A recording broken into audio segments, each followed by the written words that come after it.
In October 886 AD, Emperor Charles the Fat arrived with a Frankish army. The Vikings, seeing a large force approaching, prepared for battle, but Charles did not attack. Instead, he negotiated. Charles the Fat paid the Vikings 700 pounds of silver, the same amount paid 41 years earlier. He also gave them permission to sail up the Seine into Burgundy to plunder territories that had rebelled against him. The Vikings accepted and left. Count Odo, who had defended Paris heroically, was furious. The Frankish nobility was outraged.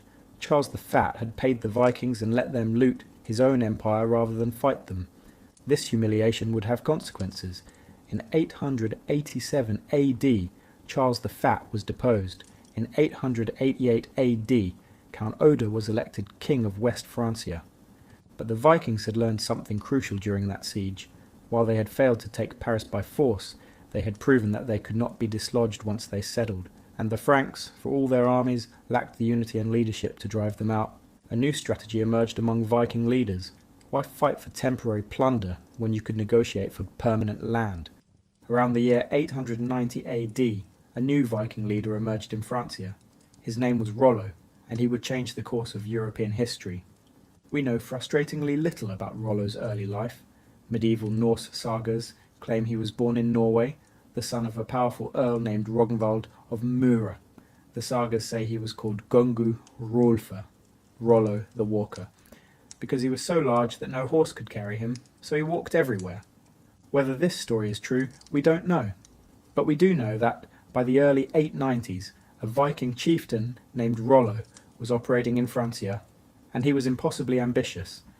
Unlike previous Viking leaders who raided and left, Rollo understood something fundamental. The Frankish kingdom was falling apart. After the death of Charlemagne in 814 AD, his empire had been divided among his grandsons. By Rollo's time, these divisions had created a patchwork of competing kingdoms, duchies, and counties, all fighting each other. Rollo saw opportunity. In 911 AD, Rollo laid siege to Chartres, a wealthy town southwest of Paris. King Charles the Simple, yes, that was his actual title, though simple meant straightforward, not stupid, marched to defend the city. But Charles didn't want another siege. He didn't want to pay more Danegeld, and he certainly didn't want Vikings raiding indefinitely. So Charles proposed something radical.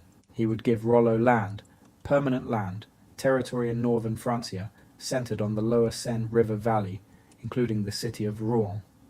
In exchange, Rollo would convert to Christianity, swear fealty to Charles as his vassal, and defend Francia against other Viking raiders.